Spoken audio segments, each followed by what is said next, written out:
Very good evening and welcome to SRI 2022 closing plenary, where we're looking at visualizing a sustainable future. And maybe we didn't think that was possible, but we have certainly gathered a collective of great experts who are engaging with the future on a regular basis. And we're going to explore our potential future through their eyes, as they have different approaches to what we may be facing. And this comes to also predicting and shaping the future as we see it. Let me take a moment to introduce these experts who are going to help you understand what tomorrow, the day after looks like. We've got Miss Kat Tully, the founder of School of International Futures, Dr. Riel Miller, Senior Fellow, École des Ponts Business School, Herbert J. Smith Center, University of New Brunswick and University of Stavanger. We've got Mr. Reinhold Mangudu, foresight practitioner and chairperson of the Namibian Environment and Wildlife. And Mr. Reinhold Mangudu is live with you there in the room. Dr. Laura Pereira, who is Exara Research Chair, Global Change Institute, Wits University, and Dr. Wandana Singh, writer and professor of physics and environment at Framingham State University.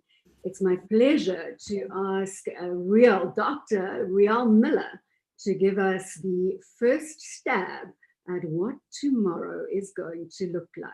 Riel. Thank you very much. I'm honored to be here. Wonderful to be on this panel with all of the fantastic colleagues, and of course, very pleased to have the challenge. I don't have a lot of time, so I thought, if I may, I would like to tell you a very short and stylized story. I call this story the beginning of the end of our Promethean imagination, or the story of futures literacy. The story starts right now, with the development and diffusion of the capacity to use the future for different reasons, using different methods in different contexts. That's what futures literacy is about. And then the picture shifts, boom, to 20,000, maybe 100,000, or even maybe 1,000,000 years into the future. The place, planet Earth. The situation, the return of Homo sapiens to Earth after a long, long absence. The tale unfolds around the encounter between Homo terran and Homo sapiens. Homo terran stayed on Earth and Homo sapiens did not.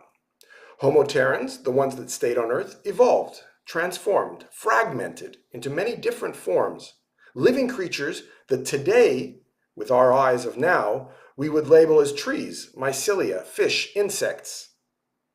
In other words, living organisms, but not what we today recognize as Homo sapiens. Homo sapiens, on the other hand, after rendering the Earth uninhabitable to Homo sapiens in the form we are currently familiar with, went off to colonize, as we have been doing for so long, but this time the galaxy. Homo sapiens did what the inheritors of the Promethean gift of fire have been doing for a long time. They invented more tools, they waged more war, they romped and raged in an effort to constantly conquer the future, but without maturing into anything other than the implacable predator we already know so well. The narrative part of the story is simple. Homo sapiens returns to Earth, but cannot detect or comprehend Homo terrans. Can't even distinguish that Homo terrans is there. Homo sapiens try to turn the Earth into a factory. They start to mine the planet, to empty it out. But they fail to achieve this colonizing effort to create, from Homo sapiens' perspective, a better future. Because Homo terran, in the form of viruses and fungi, disrupt the functioning of Homo sapiens machines. Eventually, Homo sapiens leave Earth, deeming it still too inhospitable for human life. The end. The message of this story is a simple one.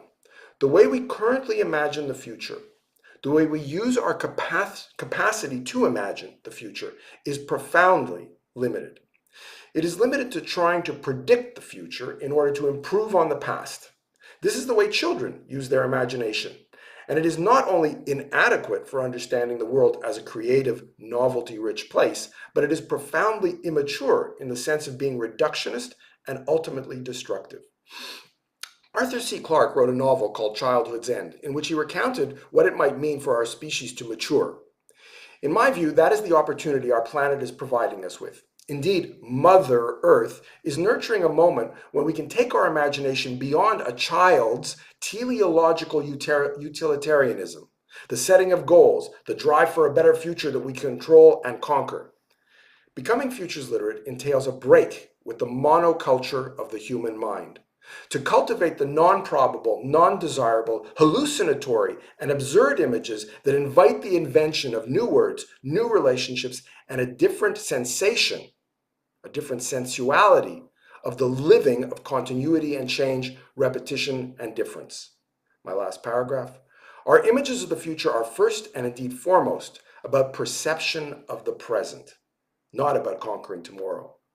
Only then, once we have understood the relationship between the future and the perceptions that we have, the way in which we apprehend the world around us, are we indirectly able to make choices and to attempt, in part, to control tomorrow. The sustainable imagination is one that enables us to live the improvisation, creativity, and spontaneity of the ephemeral, as much as the path dependency, continuity, and conquest of the superior genius, convinced, the genius is, that the best laid plans of mice and men can never go awry. Thank you very much. A great place. The best laid plans of mice and men can never go awry. Now, we know that the last 2.5 years have definitely demonstrated that we can reset the entire planet. You go back to those pictures in the early days of coronavirus, of no people whatsoever on the streets of New York, Paris, Nairobi, Johannesburg. Never in our lifetimes did we anticipate seeing what we did then. So it's about resetting, recharging, and absolutely, we've got to get the Homo sapiens to relook the way they engage with the Homo terrens. Kat Sully, you're up next. Let's see what you've got for us today. Thanks so much. And it's such a pleasure to be with you all. I'm sorry I can't be there in person, but look forward to the conversation. And it's an absolute pleasure to be on the panel with such fantastic speakers. Always very difficult to follow Riel. He's so inspiring. And I'm going to bring some very pragmatic experiences to share from having done this in government and with in the private sector in companies. So that's, I hope my little contribution here. Now, we are moving into a world of catastrophic change and calamitous uncertainty. We are moving into a world of catastrophic change and calamitous uncertainty.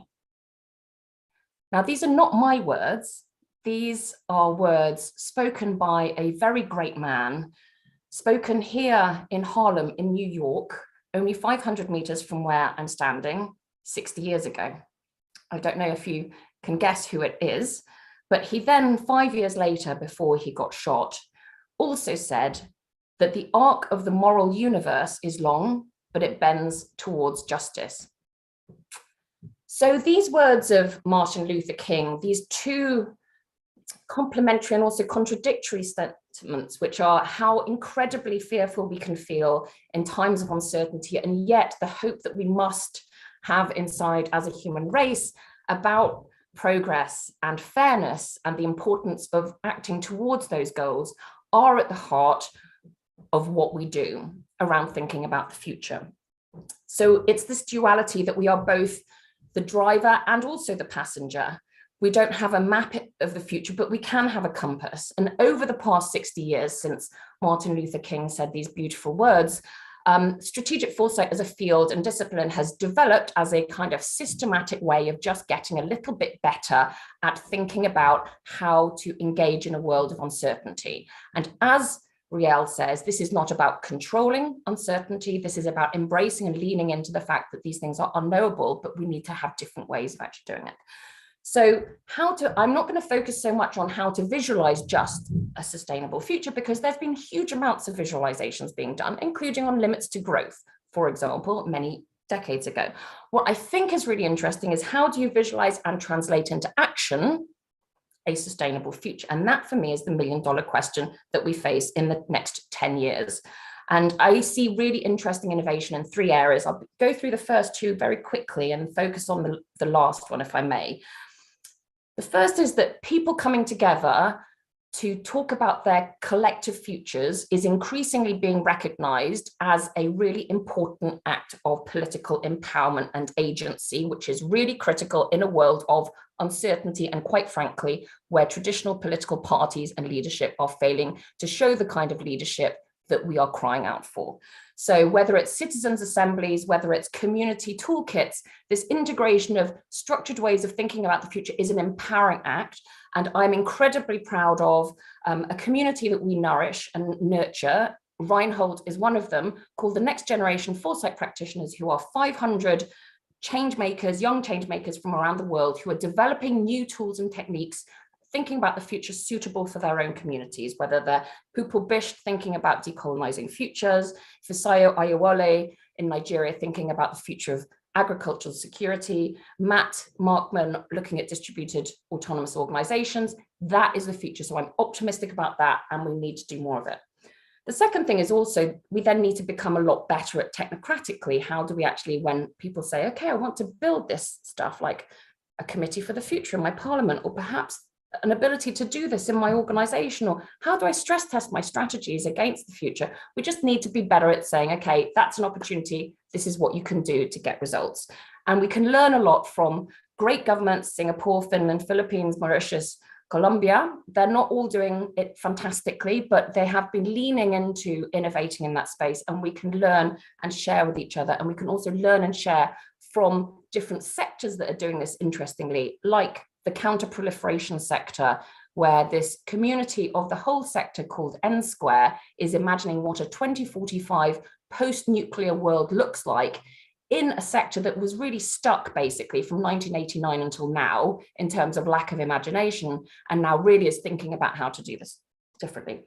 But I want to spend a bit, my last 2 minutes perhaps, time on the million-dollar question, which is how do you get leaders to then act on this when you've got CEOs that respond to 3 monthly shareholder responses, and you've got political leaders who basically respond to democratic votes, and old people vote, younger people don't. In some countries, there's less young people. In other countries, there's lots of old young people. However, the translation of their influence into the democratic process is not happening so well. So there feels as if there is a sea change on this topic, where CEOs are becoming more interested in future generations of stakeholders. You know, you see leaders' commitment at COP26 about future generations. We need to make sure that what we do now is intergenerationally fair. The German Constitutional Court has ruled last year that the Germans, organizations, public and government, must make sure that they don't limit the rights of future generations in their work today. This is a big opening and shift that I find very interesting. And the question is, how do you operationalize that commitment to future generations? And it's that question that we've been working with in Portugal, with the Gulbenkian Foundation and with the government, thinking about, well, why is it that we don't do that at the moment? Because we all think it's a kind of good thing, but it seems as if there's 2 problems. One is that there's a data problem. When you're designing a policy or decision, people don't take the time to stop, okay, I'm doing a policy about housing, but actually it's got longer term consequences for the economy, for gender, for employment. Let's bring that information together now in a multidisciplinary way to think about long-term consequences. Now that's why research and academics and they can come together to provide their expertise and bring it together in that kind of framing approach. But also there's no constituency. There's nobody to then pick up the phone and advocate on behalf of those future generations when the decisions made either in political or CEOs.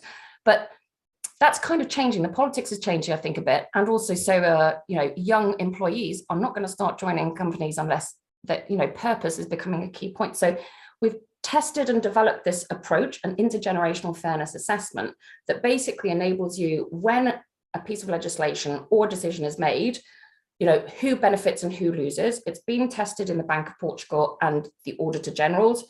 There's a future check version that's been developed in the UK Parliament to scrutinise legislation. And the President of Portugal has said that he wants to adopt this and be a president for intergenerational solidarity for future citizens, not just current. So there is reasons to be optimistic, especially since the Secretary General of the UN is promoting this. So my final statement, we need to kind of work across systems and organizations with people and with leaders on this agenda to make a more sustainable future. But one practical idea I'd like to suggest is that all ideas that come to COP27 on this continent in Egypt get tested for intergenerational fairness, and let's mobilize the views of young people on that. Thanks very much.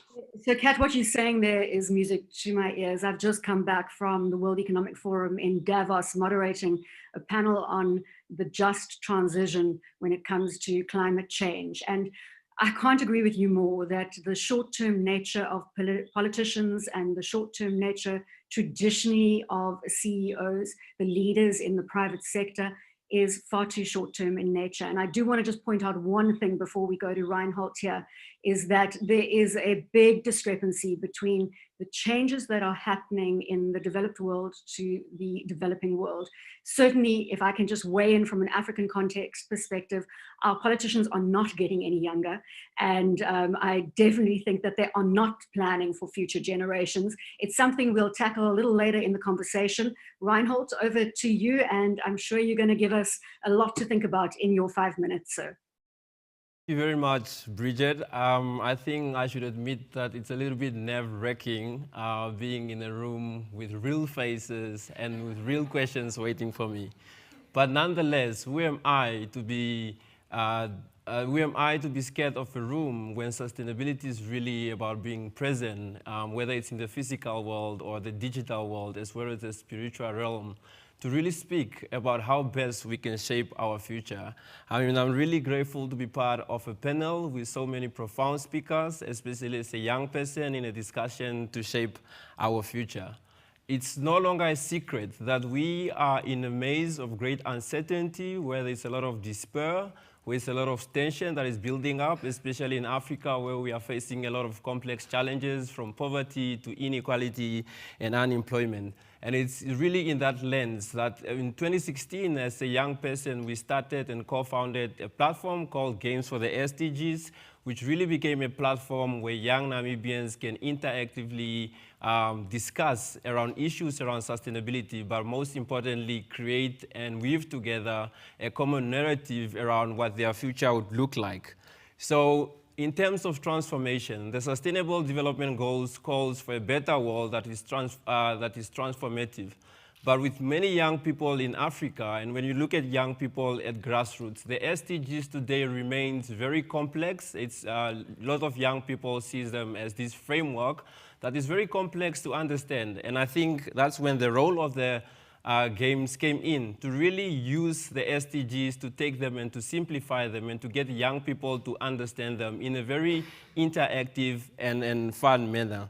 And another challenge was also the fact that as a young person myself, I came out of a system that is full of a lot of linearity and reductionism, where young people are growing up and taught to pronounce words such as industrialization, commercialization, extraction. And these are all nouns that are unfriendly to our finite planet.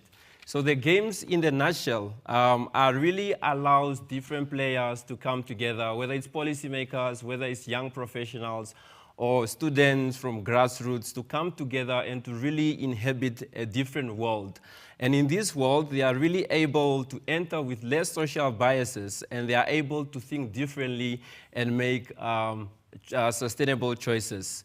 And through the conditions of the games, participants are often able to extrapolate aspirations valued in future. And these are often very deep enough to affect deep systemic transformation. Now, a lot of young people, including myself, as well as communities at grassroots, are often facing complex challenges, but young people cannot be engaged in discussions about the future when they don't really understand how systems work. So with the games, they allow for a space, a transformative space where young people can come together to understand and to learn to dance with systems. coming and understanding how humans have always been inherently part of nature. And by understanding that, they are really able to adapt a new lens of perceiving the world. Now, these transformative spaces provided by the games, they not only provide the system's language to understanding the world, but it creates a space where young people collaborate, where young people are able to explore their imaginative capacities. And I think most importantly, perhaps one of the parts to the games is the ability for us to create a space where young people, after experiencing different scenarios, for instance, getting a young person to take up the role of a farmer affected by drought, or getting a policymaker to take up the role of somebody from a community affected by poverty, is that it creates a space for reflection. And through these reflective spaces, participants are really able to go through emotional resonance that leads to a very important mental mode shifts that leads to behavioral change. And that's really the power of these participatory games. And I think to conclude, you know, participatory games and sort of these interactive platforms really lead to the co-creation of novel futures in a world that is characterized by complexity, diversity, and therefore, with this kind of tools or pedagogical tools, it's really possible with creative, collaborative, and experiential approaches to provide and promote transformative understanding and action. And I think when we have this form of platform in place, then young people are really able to come together and weave together a narrative on the type of future they want. Beyond the maze is uncertainty, but perhaps when young people learn to stand together and when young people come together in a space where they are able to explore and imagine what is beyond the maze, then I think they are able to come up and to navigate and explore alternatives for the future we want. Reinhold, I got goosebumps there. I've been looking for a voice like yours. I host panel after panel and have the same conversations with the same politicians and C-suite executives. And if we were right now to vote for somebody to take a position of the president of Africa, you squarely get my vote. Laura Pereira, you're up next. Quite a tough act to follow from the future president of the continent, but I mean, his words really definitely resonated, and I think it's always quite fascinating when you see these plenary talks and you're not quite sure how everyone's points are actually going to fit together. But I think that, yeah, I'm really starting to see some alignments here around thinking about transformative futures. And the hat that I was supposed to wear is actually sort of bringing a little bit of feedback from a parallel conference that's been happening, which is the Scenarios Forum that took place at IASA in Luxembourg, just outside Vienna this week, where a lot of exactly those interdisciplinary academics and scientists that you were referring to, Kat, were actually coming together to try and see, well, how do we actually provide the kind of information that we know is going to be important? What is the evidence that we need to provide in order to act towards a more sustainable future? And it's been really interesting. This is the second time the conference happened. The first one was in Denver a couple of years ago. And you really are starting to see some of the changes in the room. So we're no longer just resorting to kind of this blinkered idea of projection. So it's really important for us to know what potential climate change impacts are going to be. You know, if it gets really bad, if emissions get to this is the sort of future that we're looking at. And those stories are important to tell, and we need that science. And we've got various ways to think through sort of what the underlying socioeconomic conditions of those futures are. But they are, as Reinhold was pointing out, these linear extrapolations, right? And we know if we look 50 years sort of prior, that society is definitely not going to look like this in 50 years' time, just sort of based on what we know of the past. And so are there better ways, even for climate scientists, for integrated assessment modelers, and for these much more sort of quantitatively minded colleagues to be able to think more transformatively and to think more differently? And what are the tools that are available to actually bring an evidence of these futures that is tied to the science, but that also understands how complex and uncertain our realities really are? Because it is about being able to provide information so that people can make decisions. And, you know, as you were saying previously, when it comes to sort of decision making in boardrooms, quite often there will tend to be a bit of a default into, oh, well, the science says this. And so if the science is only saying one thing, you know, it isn't really representing what a large proportion of the world, whether it's the youth, whether it's sort of underrepresented majorities, right, the majority world in the global south, then we're not necessarily going to be actually seeing a more empowered sort of process. And I see we've lost our host, but I will just continue and then hopefully pass on, and she might be back. And so I wanted to actually deviate slightly from our mandate to talk about models and to talk about how we've actually started to try and bridge these different ways of seeing the world within the academic community. And this has been quite interesting, bringing the climate change sort of community together with the biodiversity community.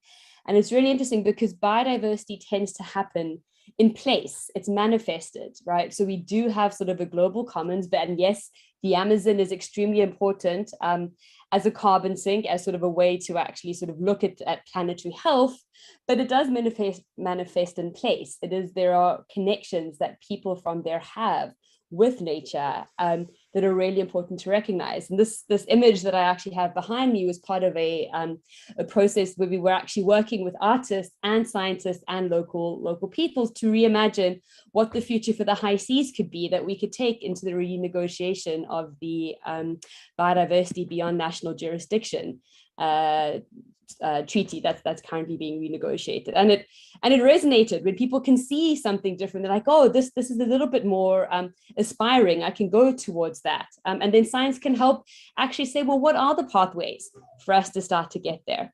And so there was a really interesting quote from, it's actually a science fiction anthology writer in Africa. So I think that's quite a nice segue. He was mentioning how if you can't see and relay an understandable vision of the future, your future will be co-opted by someone else's vision, one that will not necessarily have your best interests at heart.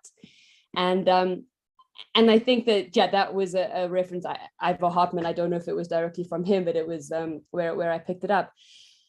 I think that that's a really powerful statement for the world's academic community to sort of really take on board. What is the information that we're providing into models, that we're taking to the IPCC, that we're taking to the Intergovernmental Panel on Biodiversity and Ecosystem Services? And are we representing the kinds of desirable, sustainable, equitable futures that we do actually want to start striving towards? Or are we just kind of saying, oh, well, the science is showing this, and that's about all I can do?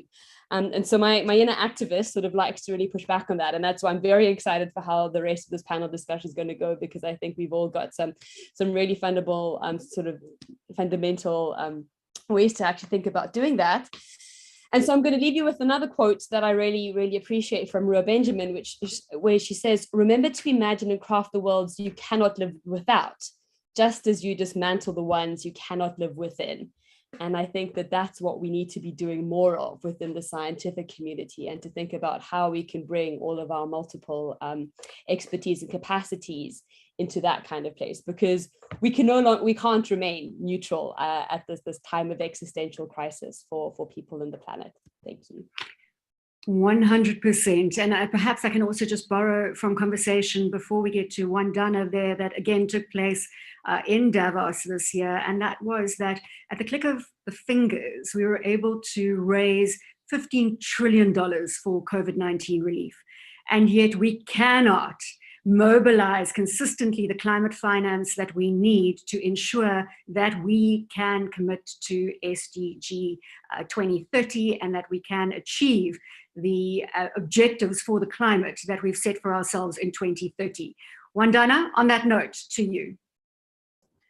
Thank you, Bronwyn, and hello everyone. It's a pleasure and an honor to be among you. So I'm going to start by saying something rather obvious to, I think, definitely the people in this room, but probably much of the audience. I want to begin by stating this, that the future is already being colonized. The same powerful forces who have brought us the climate crisis and mass extinction of species are co-opting these unfolding disasters to make sure they continue to be in charge of the future. And I don't just mean the fossil fuel industry and large corporations, but the globalized socio-economic system that is structured to exploit people and nature so as to disproportionately increase the wealth and power of a few. Most of the world was conquered or colonized by Europe for over 300 years. And irrespective of political independence, the fact remains that the languages, concepts, thoughts, and consequent material realities of modern globalized industrial civilization are made of the bricks and mortar of European dominance. This is not to say that all of these are without value or worth, but that colonialism devours, crushes, and destroys alternatives. Alternative ways to think, to be, to live, an effect that lasts long after the colonizers have left. And today we're in desperate need of such alternatives. And today, one example of European dominance is the influence of the Newtonian paradigm, which I argue underpins all of modern industrial civilization, which is a bit of an oversimplification, but a useful one. This way of thinking about the world sees the world as machine-like, reducible to parts like the gears and springs of a clock, and therefore controllable. With and from this have arisen the delusions of separation from the rest of nature, human exceptionalism, and the alleged superiority of certain groups of humans on the basis of race, gender, caste, class, religion, as well as certain socioeconomic ideologies. But crises like climate change, mass extinction of living beings, plastic pollution, and other violations of Earth system boundaries indicate that the world is not actually machine-like. Instead, we know we are connected across space and time through complex causal relationships that are often non-linear. The Newtonian paradigm does not match the essential features of the problems that confront us today. And yet, I see more often than not in the elite mainstream climate discourse a troubling paradigm blindness, the application of Newtonian thinking to an inherently non-Newtonian complex of crises. We see nature viewed separately from humans in such notions as ecosystem services, bringing nature into the stock market, and so on, which are blind to the reality that a healthy economy of well-being lies within healthy ecosystems and not the other way around. Even well-meaning ideas about conserving some fraction of the Earth's natural ecosystem miss the point. It is in this sense most deeply that the climate crisis is a crisis of the imagination. We need both intellectual audacity and moral courage to escape this imagination trap. And here may lie a role for speculative fiction, which is also known as the literature of the imagination. What might speculative fiction do in this context? Very importantly, much of speculative fiction simply reproduces the status quo. But the best speculative fiction can be a way out of this paradigm trap, especially when inspired by real-life grassroots movements for participatory ecological democracy, of which there are hundreds in India alone, and especially when inspired by, for example, indigenous epistemologies. If we have time, I would love to talk a little bit about the notion of linear time versus the idea of time as kinship, which is something that the indigenous scholar Kyle White talks about, which is a complete reorientation of time in the context of action in our troubled present. So how might speculative fiction work if it's informed by these things?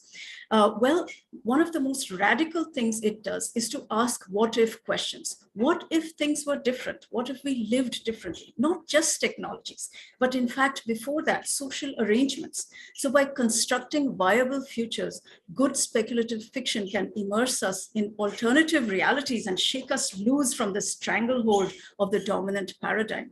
Now that more and more international works of spec-fic are being translated, including from the African continent, we have access to such exciting literary movements such as Afrofuturism and indigenous futurisms, which give us glimpses of diverse, regenerative, resurgent, revitalized futures.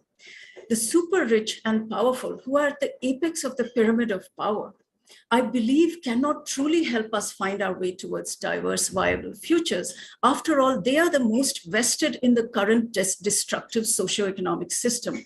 We have to look to those who are at the bottom of the pyramid of power, who often have the clarity, the creativity, and the courage to envision and act upon new socioeconomic, ecological arrangements that are actually viable. The fact that their voices are not yet at the center of policymaking and climate action is a symptom of epistemic injustice. I believe that never before has the utopic imagination been more important. Utopia conceived not as one single destination, but a direction, many directions, because we live in a diverse planet. And I want to end with my favorite quote from the Indian poet Sahir Ludhianvi, who said, "Aao ki koi khab bune kal ke vaste," which translated means, "Come, let us weave dreams for tomorrow's sake." Thank you. Wandana, I can't wait to push you more on that reorientation of time. That just really resonated with me, the notion of linear time versus time as kingship. We're going to come back to that, but I do know right now we've got a number of audience members in the auditorium, and Professor Stephanie Burton is going to navigate some of those questions from the floor. Professor Burton, could I ask if we bring in some questions from the floor at this stage, and then we'll revert back to our panel, leveraging off what is inspiring people in the room, given the varied presentations that we've just had. Sure, thank you. So, audience in the room, this is your opportunity to make provocative comments, to ask questions. And when you do, if you have a particular speaker in mind, please do indicate who you would like to have comment or reply to your questions. So if you just would put up your hands, we have roving microphones, and somebody will bring you a microphone so that everybody can hear what you say. So, thank you. Thank you. I just have a comment to our future president of the continent, Reinhold. You were amazing, and thank you for, doing such an amazing job representing Africa. Thank you so much. So while we get that mic moving, Professor Burton, I'm also going to jump in on that, because Reinhold, I wanted to come to you and get a sense of what you thought of the current leadership spectrum that we are seeing governing your lives, governing future generations, and how we are going to change that, specifically in the Africa context. Reinhold? Yeah, thank you very much for the question, Bridget. As a young person who, for instance, only got to see much of the future through narratives told by my father, for instance, the forest that used to exist, and as a young person who at times have been working with a lot of communities and at certain times have dealt with a lot of despair and uncertainty, and who really understand what it means to be at the precipice of civilizational collapse, I think for us to change, to transform radically, I think it's really up to the government to really build one common narrative about what progress means for all of us. Because for the longest time, our leaders, our politicians have been having a very obsession, they have an obsession for wealth, even when it means commodifying our life support systems. And I speak from Namibia's context, for instance. I mean, there have been cases where our elephants have been sold to go to zoos in Dubai. Communities' rights have not been respected because oil companies are coming in and extracting and stealing away from their livelihoods. Our oceans have been taken over because of phosphate mining. But these are all elements of a system that has been there for many years, and that's the economic system. And I think for us to radically transform now, governments to really explore and navigate new paradigms to progress, where communities, where Africa, where the whole world is able to come together and weave together one common narrative on what progress should mean for all of us, not what progress would mean for the 1%. Professor Burton, I'm going to come back to you in a moment, but we have a question from the online audience, and that is, how do we challenge the dominance of vested interests and their role in determining which narratives are deemed legitimate? And I think this is very much along the lines of what we're discussing right now, and perhaps even going back to that extraordinary figure, Riel, that was pulled in for COVID, 15 trillion US dollars in just 2.5 years. We're so short in climate finance. Whose interests are really at heart here? And I think it picks up on this question in terms of determining which narratives are deemed legitimate. Riel? Thank you. And it's, of course, a profound and important question. And I just would take a kind of historical comparison. In a time when only a few people could read or write, they dominated the transmission of knowledge, and they were the disseminators of knowledge. And the proposition, along quite some time ago, was to democratize that capacity to read and write. Today, we've been talking about images of the future, what we use them for, where they come from. What if we democratize that capability? What if everybody was constantly generating speculative fiction every day, all the time? What would that mean for the way in which we make sense of the world around us? First of all, because those images of the future have an immense impact on perception prior to choice. So that's, to me, one of the crucial questions of subverting, in a very direct way, the power of the elite to generate the images of the future that are essential for us to understand the world around us. Wandana, you spoke about the power of the elite, colonialism. Do you want to come in here? And then Professor Burton, we're coming back to you in the auditorium. Yes, thank you. I think that we can only challenge the dominance of vested interests collectively. So we have to get together and talk to each other and show up in places and come up with alternatives. And, paradigms are supported by dominant narratives, the kinds of implicit and explicit stories that societies tell. And so examining those stories, tearing apart the stories that are destructive and coming up with new stories, and then talking about them everywhere, everywhen. That's at least a start. The collective power. Professor Burton, back to you in the auditorium. Yeah. Any more hands? Did you have a hand up? Yeah, there we go. Microphone's coming to you.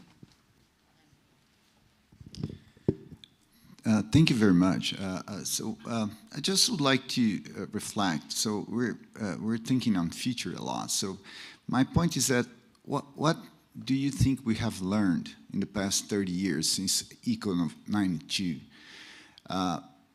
in this concern on the aspect that brought us to the urgency that we are today? People are 30 years older than they were in 92. And how that is embedded in the process of transformation that we urgently need to take. So, Riel, I'm watching body language here, and it looks as though that question resonated with you. You want to give it a stab there? Yeah. Over to me, did you say? Yeah, I was watching body language in terms of the panelists. Is there any taker, or did you want to comment there? No, in 92 and just a little bit later, there was the dot-com boom that some people may remember. And there was talk about transformation and change. But it was a very conventional narrative. And it was a very hype cycle generated boom. And it has barely changed the social organization of our symbiotic tools. And I think one of the crucial things today is to recognize that viruses have been around all along. Pandemics have happened all the time. But the conditions in which they happen change.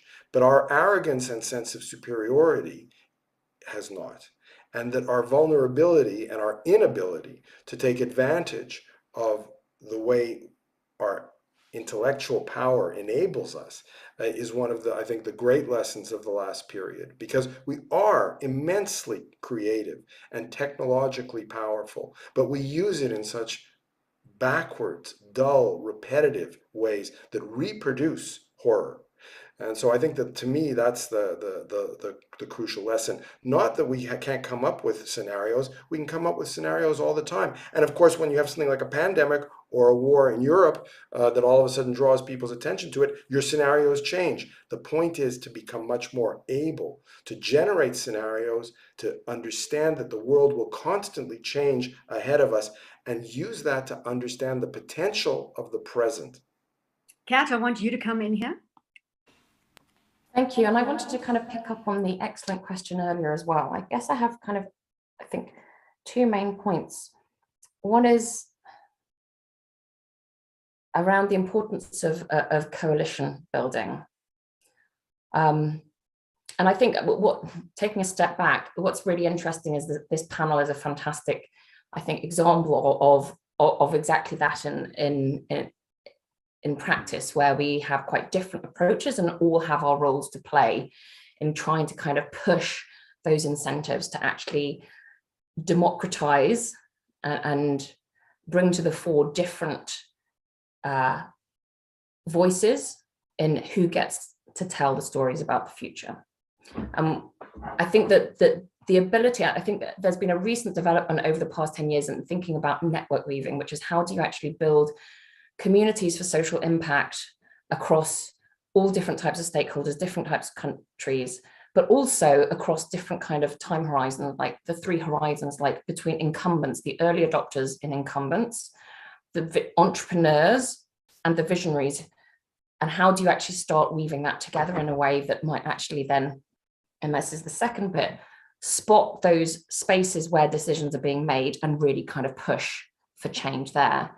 And there are, I think, spaces where there may be space for optimism. I think what the UN Secretary General is trying to do around focusing on his commitment to the fact that there needs to be national listening exercises, really focusing on kind of bottom-up approaches, the importance of women's, in particular, accessing women's voices in all of this. I think this is a kind of opportunity that we can really press for, and I think it's really important to do that.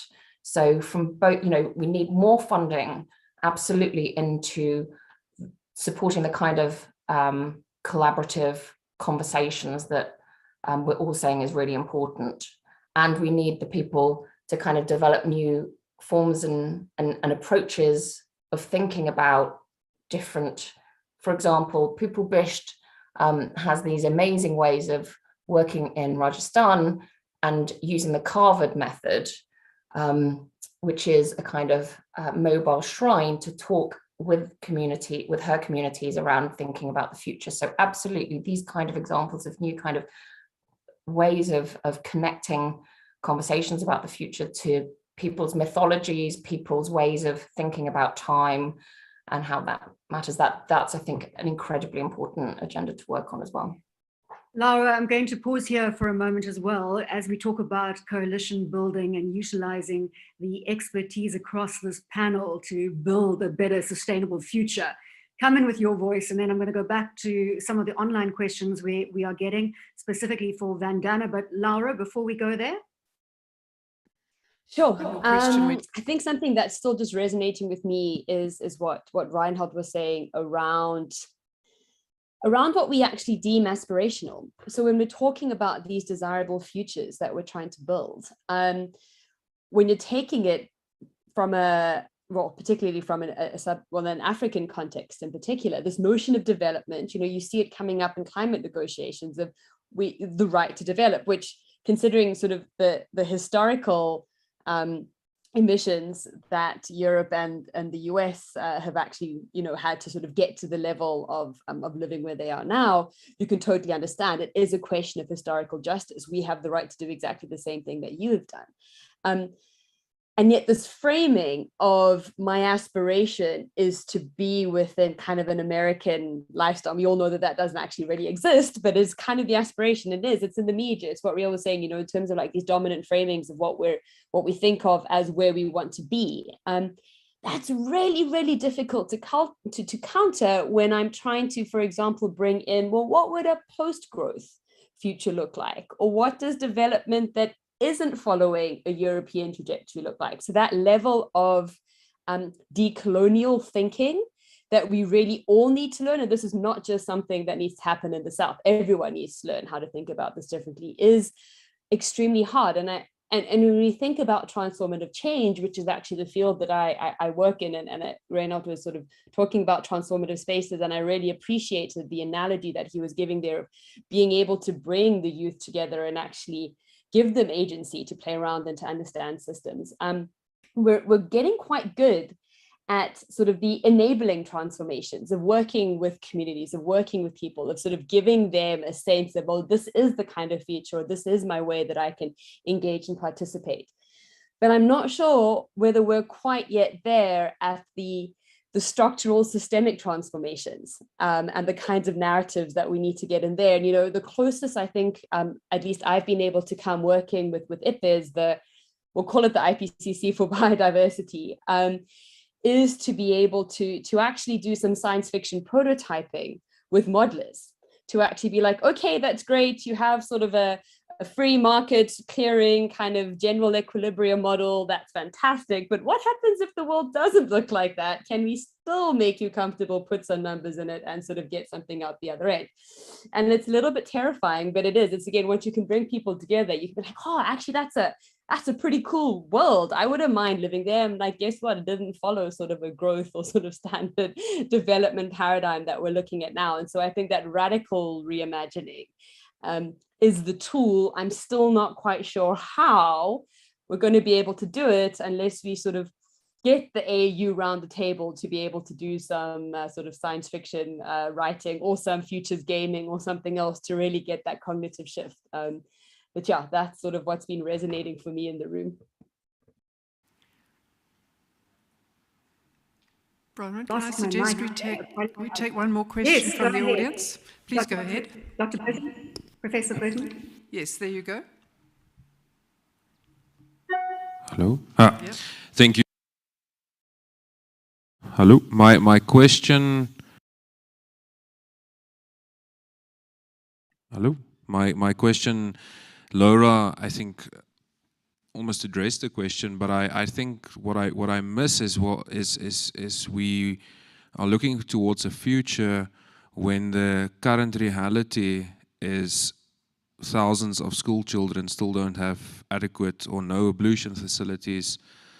Half of our population in South Africa lives under the breadline, and we want to imagine a future of, earlier in this week I heard someone speaking and say, we need to turn away. And the question is, what do we need to turn away? What do we name? And I think, Wandana, you mentioned what we need to turn away and turn towards, and acknowledge the historical injustices and the ongoing historical injustices that are happening, and the injustices that are perpetuated in the name of transformation and future looking and forward thinking. And yet on this continent, there are negative offsets that we don't calculate. What does it mean to build batteries for electric vehicles? What does it mean for the miners in those communities? What does it mean for the societies around them? And I think we look at it from a wrong lens. We don't think, what does the sustainable future look like for the child who grows up next to a nickel or chrome mine, but who's going to drive the latest electronic vehicle somewhere else? So I think my question is, how do we think of restorative justice? How do we think of restitution in terms of this? That we want to look forward, we want to look to the future, but we cannot look at it from a lens of the global north. What does it truly mean to look at it from a lens that we're not just virtue signaling and wanting to tell, when we speak about sometimes about plastics, and then you want to tell the child in a village to just recycle your bag, don't use a plastic bag, but I mean there's no access to adequate sanitation, but we are worried about them using a plastic bag. So what is that? I think what role that's what I'm missing in this as well. There's an acknowledgement, but how does it look like? What is the role of restorative justice, of historical reparations, and so on? So my question, I want to direct it to Wandana. Thank you. Wandana? That's a beautiful question and a very complex question. I don't think I can do justice to it, but I'll try. I think that it's really, like you said, it's really, really important to call for restorative justice, to call for reparations, for restitution, because that means you acknowledge that harm has been done. And maybe we need some kind of a international version of truth and reconciliation. And, you know, South Africa is the best place to talk about these things because of all your experiences in that area, but not necessarily national boundaries, because from what I understand from historians, nations sort of, you know, are like, in a sense, like corporations. You know, they're always competing with each other and outdoing each other and so on and so forth. Maybe we need a different, maybe some kind of bioregionalism. There's a movement to that effect. So you know, I agree with you that we need to call for that. But I also disagree with some positions of countries like mine, like in India, for instance, where the notion is, well, yes, of course, we need that space to make sure that everybody is housed and fed and has, you know, the basic human needs are met, including lives of dignity, not just, you know, any kind of job, but lives that are dignified. And how do we ensure that as well as everything else? And for that, we need an epistemological shift. We need to decolonize our thinking with due respect to never water down the word decolonize or colonialism, because colonialism is violence, and it's also violence to the mind. So, so I believe that we have to do both those things, and that perhaps going with the nation's model for reparative justice or restitution may not be the best approach. And so we have to think of other entities from whom to demand this. For one thing, I think we need to make ecocide and what some people are calling omnicide, the destruction of everything, a crime. And then figure out who are the criminals and give them an opportunity through truth and reconciliation to look at themselves in the mirror and give them the opportunity to, you know, transform themselves by stopping what they're doing. So that is part of it. But the other part of it is finding those alternative pathways from our own histories and so on, not in a reactionary way, not by rejecting everything that Europe or the West has done, but through a critical lens that looks at all of these different epistemologies and develops new ones that are perhaps, you know, creative combinations of all that we have learned through multiple histories on our planet. So I think that would be one way to think about it.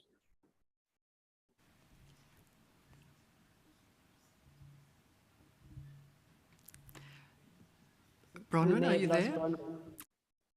We lost Bronwyn again. I can carry on sharing, but I don't have access to the WhatsApp. I don't have the online chat, so I can't see the questions that are shown there, and the tablet isn't telling me. Would anybody else in the audience like to make any comments?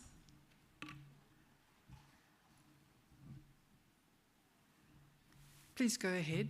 The microphone's coming your way.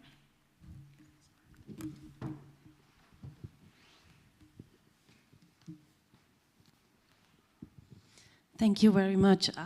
Yeah, and thanks for this discussion. What I'm a bit missing is how to make it sexy in a way to use less. So in the Western world, our consumption is going up. It's increasing every decade tremendously, and I think to change and to make it more even to display the resources of the world, we really need to stop consuming this much. And I think we as a community need to think of ways to make it a rich thing not to use, something valuable not to use, but to keep resources for everybody. And I think we need to think about ways that this is a normal thinking, and that not someone who produces wealth thinks he should use or she should use a lot of consumables because they are wealthy. Mm-hmm. And I think this thinking is something we need to create as a network. Thanks. Thank you for that comment. I wonder... Questions from the room? Bronwyn, are you back with us? Yeah, I am, Professor Burton. Would you like to take some more questions from the room, or can I get one of our panelists to engage on that question, which I think brings to the fore the circular economy? I think you should go ahead. We can't see you, but we can hear you. Well, it's great. I must be the voice out there in the ether. Let me bring this to one of my panelists. I think there was a great contribution from our audience in the auditorium, effectively, that we need to use less. And this, of course, inspires the circular economy, which is, I think, at the heart of what we can do with immediate effect and reduce consumption, make sure that we share what is in play already, and then ensure that that is circulated. Anybody want to take that on? I see Laura, you're smiling. That always indicates a positive indication there. Oh, shucks. I was hoping to come back on something else, but I can't talk to this. I mean, I think I can give a quick analogy. Well, yeah, perfect. And don't forget to come back on what you wanted to. I don't want to steer you in a way that you don't want to go. No problem, no problem. So I also sit on a body called the Earth Commission, and that's been a really interesting process because it's a set of some working groups that are trying to define the safe and just space. So we all know that the safe operating space, climate, biodiversity, all of these things that we need as a functioning planet is something that we can measure. There are sort of biophysical limits that we can come in, but what a just space looks like is extremely, extremely difficult because it's different in different places. It has historical injustices. It's very complex and complicated to sort of try and unpack. And we also know that if we're going to get to a safe and just space, we need some transformative changes. And I think the main take home from this has been that there is no way that we're going to hit our safe targets if our just targets are set at the consumption levels that you see in the West, right? There is a significant need for the West to reduce the consumption, to reduce their impact on the environment, if we're actually going to bring the rest of the world up to the dignified life, sort of that Wandana was mentioning. And again, that's not, at least in my opinion, not just meeting basic calorie needs with the food system, but that it has culture and identity and other sort of diversity component to that. It's not just sort of these tick the box metrics that we like to use in sort of World Bank reports and things like that, you know, so it's much more nuanced. And so this is critical. And ideas of circular economy are really great initial steps, but I think that they are still incremental. You know, what we're actually trying to go for is not just about a circular economy, but a fundamental reduction or a change in mindset of how we see our relationships with nature in the first instance, you know, that we're not the masters, we don't manage nature, right? But that, you know, if you're going to eat meat, and I'm not a vegetarian, I do eat meat, but you try and acknowledge the life that was given, you know, there's so much local, indigenous, traditional, ecological knowledge around these kinds of relationships that we've completely forgotten. And so that might actually be a segue into the point that I wanted to make, which is actually coming to the concept of time that Wandana actually initially brought up. And, you know, you talk about non-linear time to modelers and, you know, their brains just explode and they're like, we can't, like, what? We can't do that? Time goes that way, right? It's at the bottom end of my screen continuing. And so we need different ways to engage with that. In the same way, I think we need different ways to sort of think about consumption or human nature relationships that don't see them as dichotomous. And by something else, it's not necessarily things that aren't there, but it's the erased knowledges, right, from places that whose ways of seeing and being weren't sort of classified as being legitimate under a colonial regimes largely, and that even in a post-colonial world, you're still sort of seeing that's not the way that we need to see the world. And so what we're trying to use in some of the projects that I have around African futurism is this notion of Sankofa, which comes from Ghana, you know, which is, it's not wrong to go back for that which you've forgotten. So it's this bird that's flying forward with the seed in its mouth whilst looking backwards. And it's about yet you can't go forwards without looking back or without recognizing and taking that knowledge and those components. And you can even use it in a 3 horizons, seeds of the past that you want to take into the future. And I think we can maybe start to get a little bit of that circularity or that non-linear way of thinking if we sort of are able to take some of those concepts into how we see the world. But it's going to take a really concerted effort and a mobilization of everyone here to get modelers, to get those in power, really, whether it's in academia or whether it's in government and business, to actually acknowledge that there is a need for that sort of fundamental reconfiguration of how we see things. Wandana, I want you to come in. I know you have just spoken, but I think it's important that you come in on consumption here. And then we do have a number of online questions that I want to get through. So brace yourself, Riel, brace yourself, Kat. We're coming back. Reinhold, we've certainly got a question for you in the auditorium. Wandana, on consumption. Okay, very quickly, and I appreciate the points made on the circular economy and all of that, but it's really, really important to look at a large comprehensive measure like the material footprint, which we know is going up exponentially, and it captures the carbon footprint, but it goes beyond it. And so one of the things we know is that as long as demand keeps growing exponentially, even with a circular economy, because there are physical limits to recycling, it's not going to work. It's still going to break the Earth system boundaries. So that's why, what you said, Laura, about completely imagining a radical restructuring is so very important. And I co-authored a piece with a climate physicist, opinion piece in Scientific American, exactly about this, that why you couldn't simply switch electric vehicles for gasoline-powered vehicles and think you've solved the climate problem. So just wanted to bring that up. I think that's a very, very important point, and I'm certainly going to treat discussions around the circular economy with care. I'm going to engage Wandana and Laura with you, so I bring in some of your vibrant thinking into those panel discussions and hopefully try and change the mindset for those policymakers out there and have the right nuances to the conversation. Here's a question from the online audience. I agree with the future president of Africa, but my question, Reinhold, is, does the future have time frame? When is the future? Not a difficult question. The future already started. The future already started, and I think we are in the midst of the future.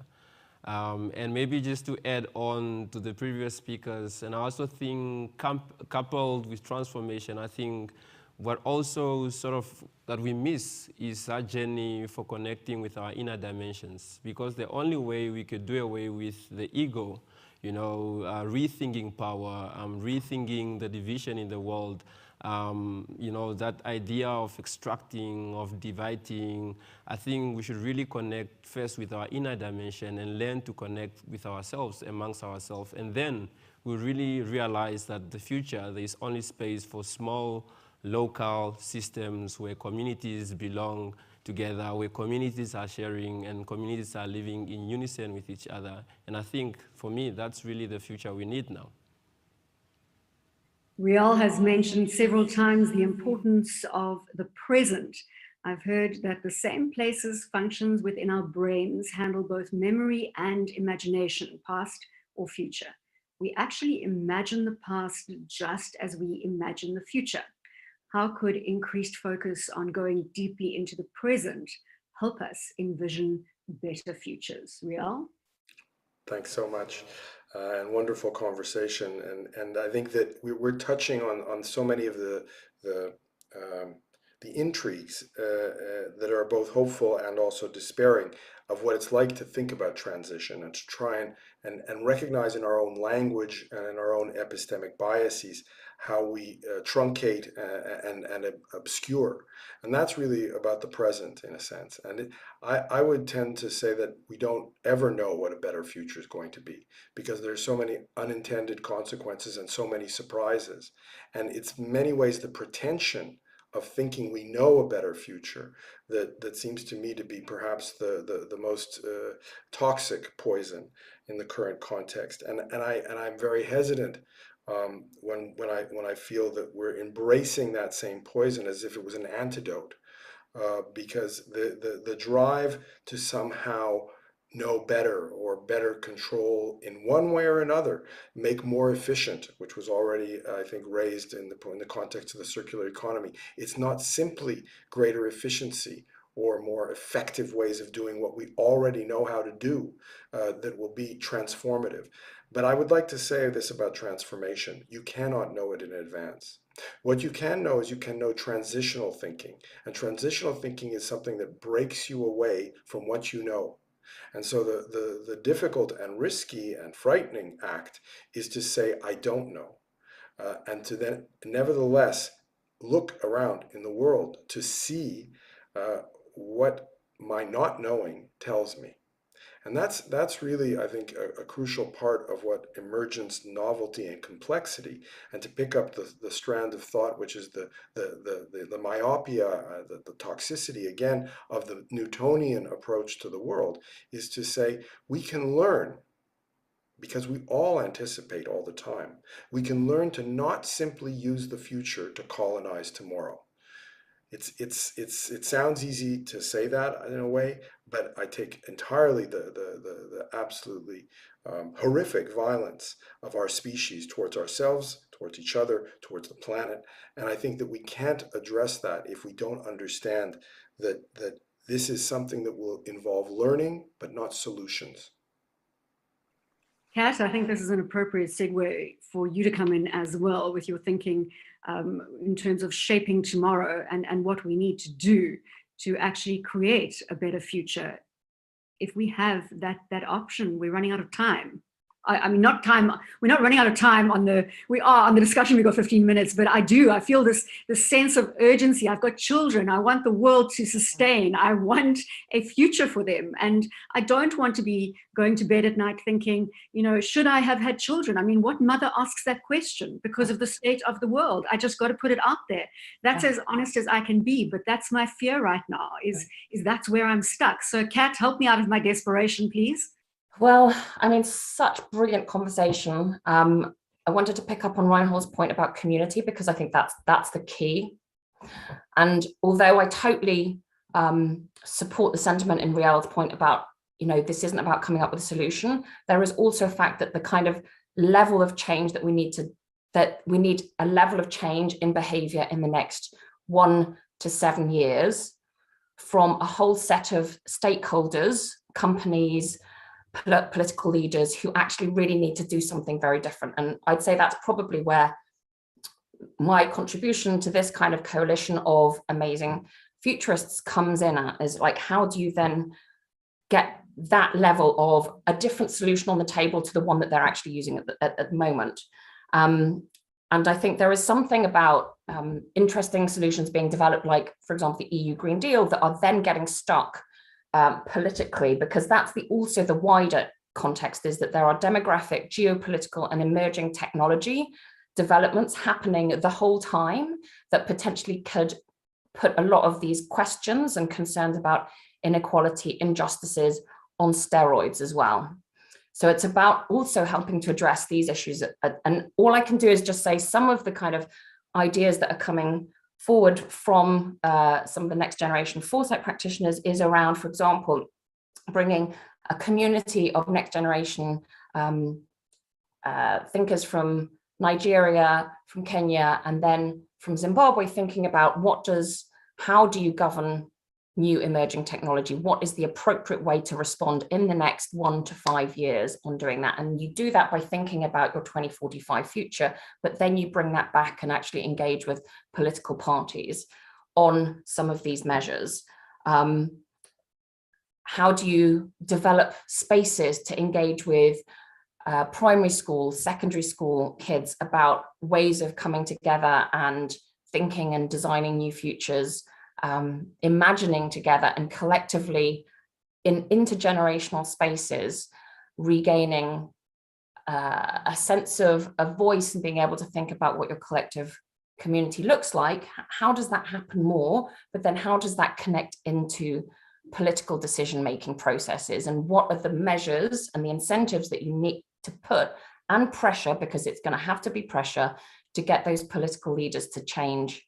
So that's the kind of work. There are positive, some positive movements. As I said, the UN Secretary General is that there's a declaration of future generations, which I think has to absolutely look at this issue of justice and look at the past and healing. And so there are measures that could actually potentially achieve some change, but they are not, they are incremental, and it needs to be in parallel with spaces where very deep transformative thinking happens. Professor Burton, do we have any more? Oh, Riel, you want to go in, and then Professor just Burton. A little, yeah, just a little two-hander, as we call it at the OECD. Just to say, I agree completely with Kat about the multidimensionality of this, and that we need to be working along all lines. But I just say that one of the things, and I'm very touched by your point, Bronwyn, about the anxiety and the despair that was mentioned earlier. And I think that one of the issues has to do with the despair and the anxiety that are induced by false expectations. And in that sense, the proposition that we are going to somehow, wave the magic wands or find the magic leader or find the magic technology that will somehow relieve us of this problem is precisely what makes it difficult for people to sleep at night, because they don't believe it and because it's not true. And so the question becomes, how do we change our expectations as a species with respect to our relationship to the planet and to each other? And this is a very deep and difficult issue, and it won't happen overnight. But it's really, I think, the crux of the conversation we're having today. Can I ask you there, Riel, quite a personal question? Are you a vegetarian? I cook for 3 vegetarians. No, I asked you that, but because Laura there was disclosing that I think, Laura, you did disclose that you do eat meat on occasion. Is that correct? Am I pulling the right card here? But it's a big talking point in terms of changing your own behavior. What can you do? I mean, I've seen so many policymakers get up and, stand and demonstrate that they love the planet and they live for the planet. And but are we changing our own individual behavior? And that's what I grapple with on a daily basis. I just wanted to check, Professor Burton, you want to come back in there? Well, I'll just say that the thing that I do change is I change the expectations that I put on the people around me. In the sense that I don't come in with fixed expectations for them or for myself. I try to build in as much ambiguity, openness, and discovery into everything I do. And that's a small act that changes the way you use the future. We're using the future every day. To cook dinner is a good example. You go to the butcher or you go to the vegetables, and that makes a big difference in what you can cook.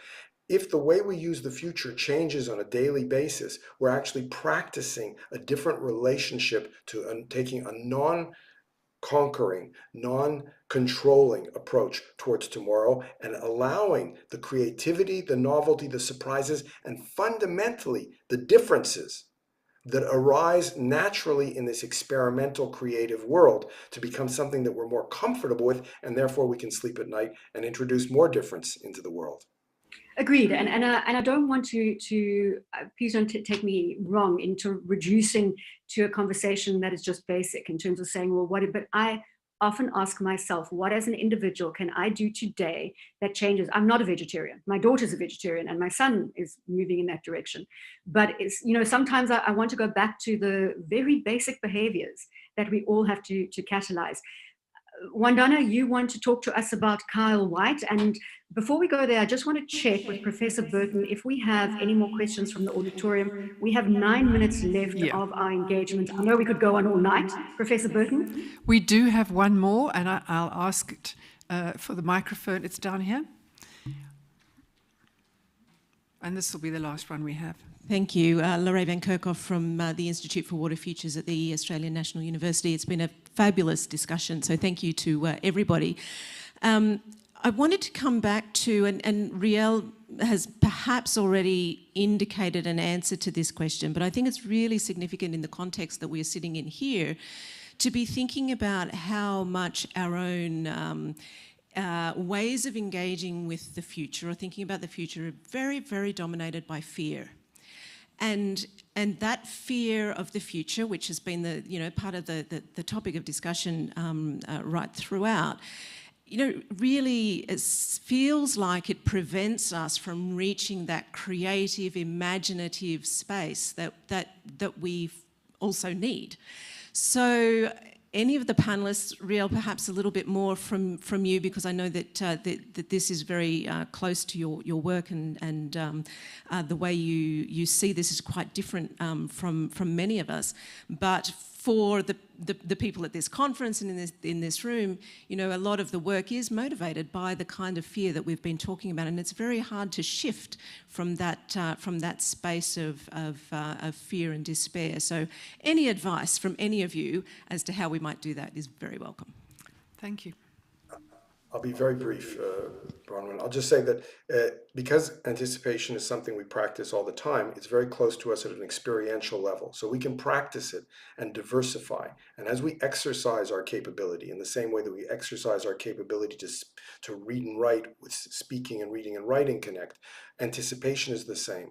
And this is the democratization element of futures literacy that I think alters in a fundamental way the confidence we have, and therefore the fear, because you're afraid of something you don't think you can handle. And if you believe that the best laid plans of mice and men will be disrupted, disruption becomes your enemy. But if you realize that the disruption of the plan is in fact an opportunity, and you have the capability and the confidence to take advantage of that opportunity, rather than trying to crush it and eliminate it and control it, you open up to the richness of the creativity around us.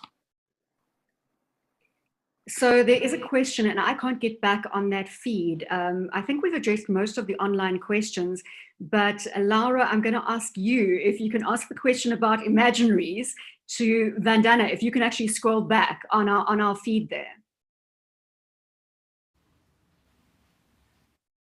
Are you able to get there, Laura? I just pasted it in for you. I think it was directed at Wandana.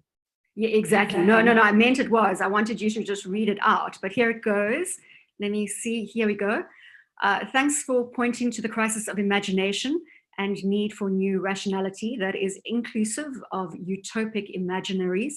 The challenge is that decision and policymakers are co-opted by the mainstream paradigm of scientific rationality. How could science and universities themselves valorize imaginaries? Wandana. That's another beautiful question. Thank you. I'm going to try to be very quick and therefore not do justice to it. But the thing is that this limited rationality of Newtonianism is something that we do need to get past. And speaking as a theoretical physicist by training, this is something that we already know that science as we know it, which has its origins in Newtonianism in Western Europe, actually, particularly Newtonian physics fails beyond our scales of being. We know that there are other more accurate theories that take its place. And one of the big holes in current science is an understanding of complexity that is devoid of the baggage of Newtonianism. And so science itself is changing. Science goes through both so-called normal continuous changes and abrupt paradigm shifts. And I believe that's happening now. So, and one of the ways that it's happening is through a recognition of the interrelationality and complexity of the world. Even in climate science now, there's a sort of a narrative turn, scenarios is the beginning, but beyond scenarios, there's storylines and there's climate risk narratives and a whole bunch of other really exciting things coming in that are actually designed to engage communities and to have a bottom-up approach instead of top-down. But related to that, because if you stick with the scientific rationality, that is scary in a way. If you stick to the narrow realm of what we know and what we know is going to happen. If you look at linear time, and you look at the past of the planet, the current situation, and the possible futures, it's terrifying, and it should be. And it's a very important way of looking at time. We need that way of looking at time. But as somebody said from the audience, fear disconnects our limbic system from our prefrontal cortex, and we don't make good decisions when we are afraid. So one of the things that Kyle White's essay does, Kyle White is a professor at the University of Michigan and an indigenous scholar of the Potawatomi Nation. His essay, Time as kinship is on the internet. Read it. I'm not going to be able to do justice to it, but essentially this is what he's saying. He's saying that there's another way of looking at time. Which is, and he quotes various indigenous storytellers as to how they're telling the story of climate. And it's the story of broken and changing and broken relationships between and among humans and the non-human world. And so that is a radical reorientation, because then if you think, okay, the problem is broken relationships, your starting point would be figuring out what's broken and how to mend it. And you won't go, immediately and unthinkingly to some horrible techno fix that's going to dispossess indigenous people or something like that. So starting with that radical reorientation actually, and then doing it in community actually deals with the fear aspect. So I just want to recommend that essay to everybody. Thank you. Right, and we've got the closing session that is going to be starting in just 2 minutes. So now I'm going to put the futurists to the ultimate test. You have got 2 minutes to share amongst all of you, and there are 5 of you on the panel. So let's see if we can get across the room. This is, as Kat was saying, about collaboration. It's about a coalition being framed here in real time with diverse thinking that can look to tomorrow's future, a sustainable future. I'm going to throw it across the board. We're going to start, Laura, with you, and then we're going to get closing comments from everybody as we build with this coalition to the vision of a sustainable future. Laura. Sure. I mean, I think the main take home that I just sort of want to reiterate from this discussion is thinking about the future has power dynamics to it, and we're sort of constrained by a particular sort of viewpoint of those who are benefiting from the current system in the present, and so they're not allowing us to reimagine the alternatives. And I think it really is about that bottom up, that mobilization, that the use of decolonial thinking used in exactly the way that Wandana was meaning it, sort of not like a true fundamental paradigm shifting engagement that will hopefully allow us to actually start steering and navigating towards something that's more equitable. And I think that it's about addressing the power dynamics and doing so as the collective. Great. Addressing the power dynamics and doing so as the collective. We are collaborating here. Riel, come in, and please also, as closing comments, be mindful if there's anything that I have left out on our online questions that you want to contribute to there. Riel? I see the time, but let me pick up from the power dynamics. I couldn't agree more. I think one of the issues, and my long career of working with people to think about the future, shows that you can't just ask somebody to read a poem if you haven't been able to actually kind of learn the alphabet and take the time to understand how to read and write. And this is similar with the imagination. Although we use it all the time, we don't actually exercise it that much, and we've ceded most of our, as is already indicated by Laura, the power to use the imagination to elites, to visionaries, to people who then say, let's make things great again. And in order to overcome that, I think we really have to take a subversive, dissident perspective on the future, to say enabling people themselves to use their imagination, to root their imagination in their own history and their own context, and understand that your imagination is not just about imposing your will on the future, is something that would allow us to achieve what this panel, I think, reflects, which is that it's time for humanity to diversify why and how it uses the future.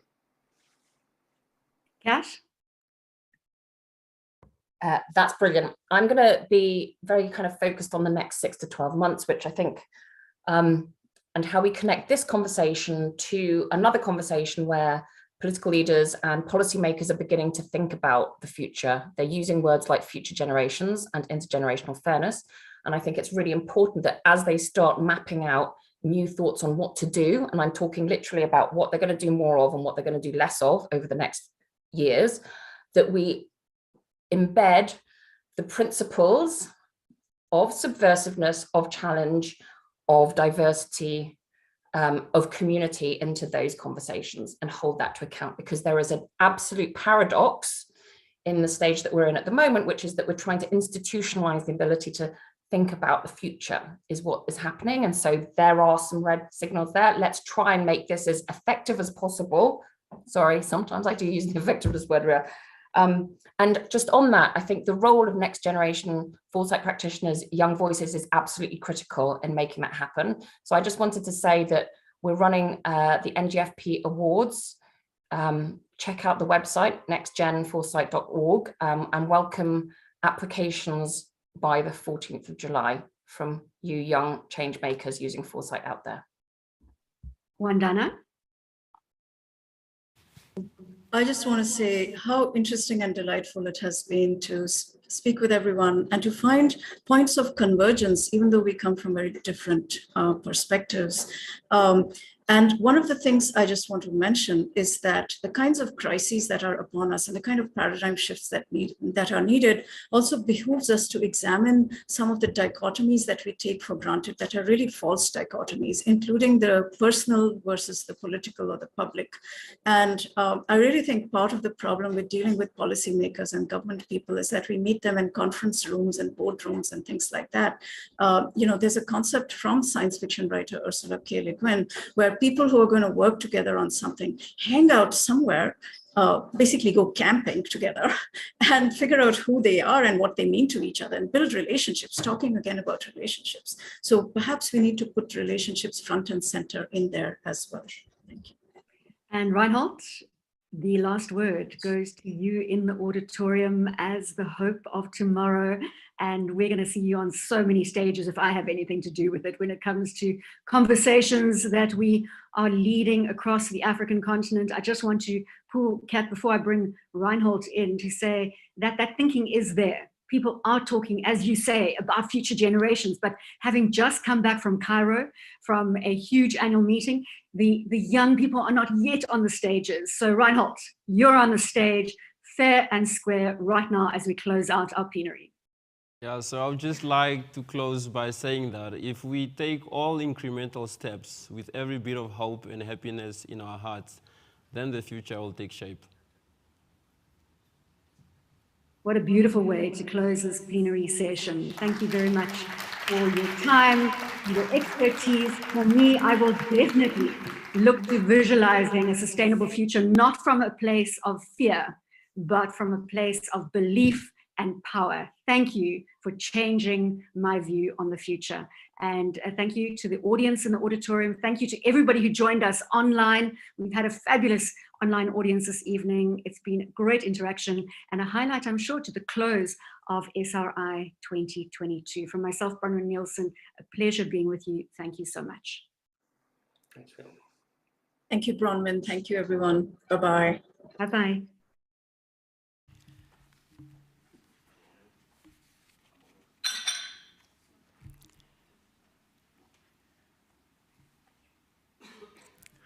Thank you. Well, I'm sure you all feel as if you need to inhale and then exhale. I certainly feel like that. Ladies and gentlemen, we are now in the very last phase of this Congress. This is the closing session for the SRI 2022. And as the host, representing Future Africa, it's my pleasure to spend a few minutes just reflecting a little on the Congress that we've had and where we're going now. Let me just explain what we're going to do before I do that. We have some very short comments to be made. I will speak for just a few minutes, and then my colleagues who were also on the executive committee will also speak. After that, we are going to have an announcement of the 2023 host for the SRI conference, and then after that, a traditional closure of our whole event. It won't take long, it'll be quick, and I hope that it will be as impressive as our opening session was. So let me just think, well, here we are, 5 days later, and at the end of the conference. It's been a year in preparation, and so much water has passed under the bridge. So many people have been involved. And we'll get to saying something about all of those people in a short while. But I was asked to just give my reflections on SRI 2022. And having been the organizer on the ground, the first thing that comes to my mind is just what hybrid really means. We thought we knew when we agreed a year ago, having hosted a satellite event here for SRI 2021, that we would host SRI 2022. We were in the middle of the COVID-19 lockdown then. Almost all of us were online, and we were very limited in what we could do. This time, we very much wanted to have in-person activities and interactions, and our regulations had changed, but we still had to think about how it would be to have about 2,000 people registered and online, and only about 200 present on site. All those parallel sessions that we've been through. I really need to acknowledge the technical teams who have made all of that work. We've had the Future Earth technical team running the purely online sessions, but in particular, Louis Kluter and Janique Eckersley, and the LCP team, the team you've seen running around through all of these live and hybrid sessions. I've worked with this team.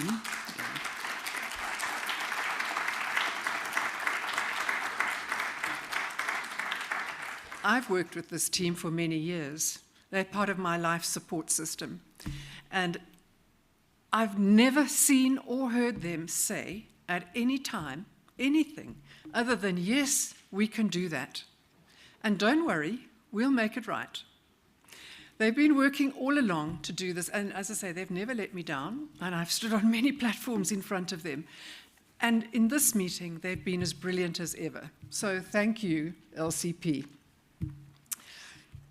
This ultra-hybrid approach has made it a very unusual meeting, and having hosted many, many meetings here at Future Africa, this one will stand out for me as being the one where I kept looking around and asking myself, where are all the people? The answer, of course, is that so many of you, us, were tucked away in convenient corners listening to online sessions and not sitting in the venues where we could actually see you. Ironically, the national regulations were lifted on Wednesday night, midnight Wednesday, right in the middle of the Congress. And I'm a little sad that we couldn't have had that happen earlier, and we couldn't have had the 500 or 600 people who could have filled the Future Africa campus. But that's life in 2022. I'm sure you'll agree that Future Africa is a magic place. I'm sure you've felt the unique combination of tranquility and excitement that is Future Africa. And I hope that those of you who have been here will be glad that you did come. Reflecting a little on the content and the conversations, I've listened to innumerable Future Earth discussions over the past few years. My connection has been through the transition that followed the review, working on the implementation team. I've steered the Future Earth Regional Office for Southern Africa for a few years, and now I serve on the Governing Council. But this meeting has really brought home for me, as never before, the meaning and the ethos of Future Earth and of our partner, the Belmont Forum. The vision of Future Earth is for people to thrive in a sustainable and equitable world. The conversations we've had have been relevant and immensely diverse, focused on so many different topics, as you will have seen, and I'm sure I'm not the only one who has really battled to make choices about which sessions to attend. For me, the conversations have been unified by the shared understanding that we need new approaches, new dynamics, and new forward-looking solutions, as we've just been listening. A highlight for me was the plenary session we had on artificial intelligences and sustainability, which was led by colleagues who are philosophers. I'm a hard scientist, but their thoughts on ethics in the sustainability sciences were inspiring as well as insightful. And I found it heartening to know that thought leaders and organizations as influential as UNESCO are giving attention to those complex and important issues of ethical principles. And in a session I moderated today, my colleagues, and I know they will forgive me for quoting them directly, I'm sure, and I quote them directly because their ideas will stay with me as a lasting expression of what this meeting has been about. Looking at how in the future we have moved from science for society, what we used to call community science, to science with society, and now we talk about science for survival. We talk of overcoming humanity and moving to a post-humanist world beyond the Anthropocene. And our task of coordinating and combining our knowledges, in the plural, of convening and conspiring to work across barriers and borders of all kinds, to build towards a world, not the world we want, which we're so happy to say, but a world that we can manage and a world in which we can survive. So my lasting impression is that we have in fact moved very far from those ideas about co-creation and community science and citizen science, and into what is a somewhat bewildering space where we now need new and different paradigms and where we are questioning so many of our treasured traditional scientific tenets.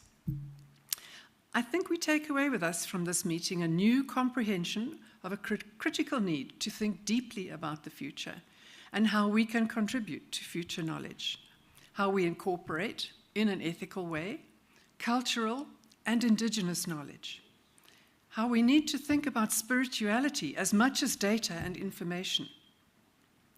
I think this meeting has covered an immense breadth of intellectual ground and given us much to think about as we close and as we leave Future Africa for now.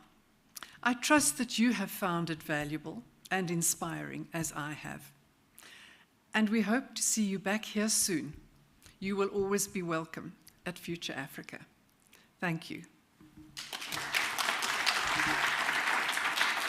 I'm now going to hand over to Erica Key, who will speak a little on behalf of Future Earth and some acknowledgements.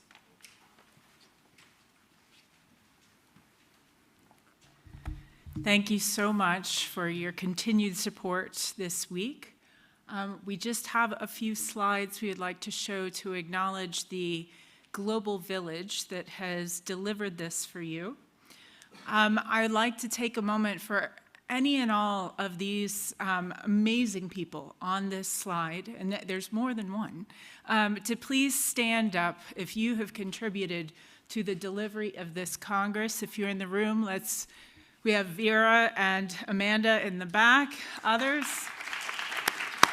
Thank you so much. Bridget, Uzma, Monica, Reinhold, Fanny. I'm trying to get everyone here. Please give them all the love and attention that they deserve.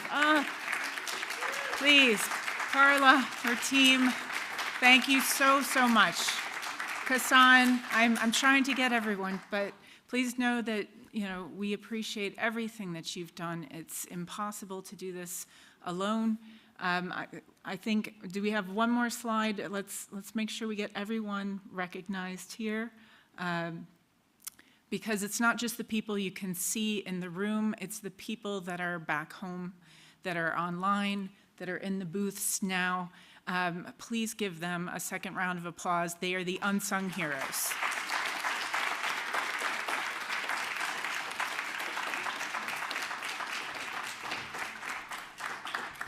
And of course, this is not possible without resources. So beyond human resources, we also had sponsors. If we can pull up the sponsor slide, please.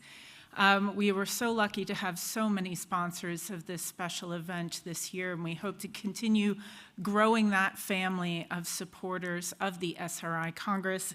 And I would like to highlight especially the National Research Foundation of South Africa, the South African Tourism Bureau, the Adaptation Research Alliance, the African Research Universities Alliance, and the Inter-American Institute for Global Change Research. We can't do it without you. Thank you for your contributions.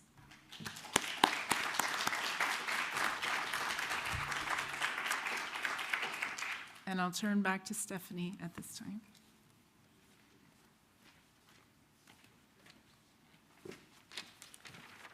Thank you very much.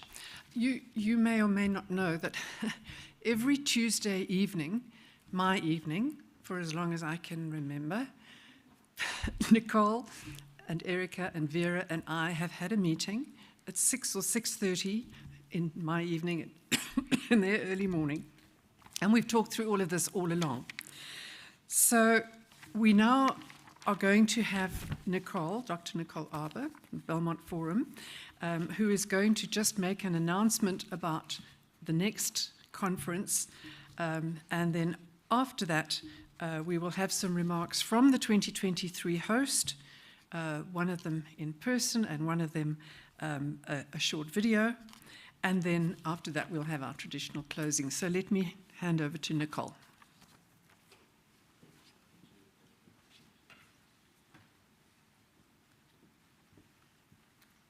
Wow, what a conference. It's been a fantastic 5 days, and it is as much the content as it is the company. And I include all of our online company, all of our in-present company, everyone who helped to make this happen. I feel like, although we have recognized you, you just can't do it enough because there's been so much work that's put into this. And as I welcome our next host, I also want to remind you that while this feels like the end, there's also the Oceania Conference, the Oceania Side event that starts next Tuesday. So if you're feeling like you're going to miss SRI 2022, it's not over yet. And even better, everything is recorded. And I can assure you that I'm definitely going back to those because I was also struggling with what Stephanie was saying. Some of these sessions have been so fantastic that not only am I going to rewatch the ones I've already watched, but there are some that I need to go back and find. So I definitely invite everybody to use the resources that are there, all of the recordings, there's so much knowledge there, and to join our Oceania event starting next Tuesday. But now I'm going to pass on to one of the most exciting parts of the conference, although there's been a lot of really cool parts here. And we have some representatives of the next host country who are here to join me. So I'm just going to ask the two representatives from the embassy that I will name shortly to come up and join me as I congratulate Panama on being the next host of the 2023 SRI. So thank you to Joanne Abrego, Chargée d'Affaires, and Deborah Siraze, counselor, for joining us today as we announce and are super excited to say that SRI will be moving, sorry, I'm just away from the microphone, we'll be moving to another geography. We are going to be able to celebrate another part of the world as part of the SRI series. And with that, I'm going to, do I invite yeah, so I'm going to invite, sorry, I'm just making sure that I've got it right. I'm going to invite Marcos to come and say a few words because this Panama, the Panama host is a collaboration between Senacit and the Inter-American Institute for Global Change Research. And so with that, I'm going to ask Marcos Regis de Silva to come and say a few words. Thank you, Nicole.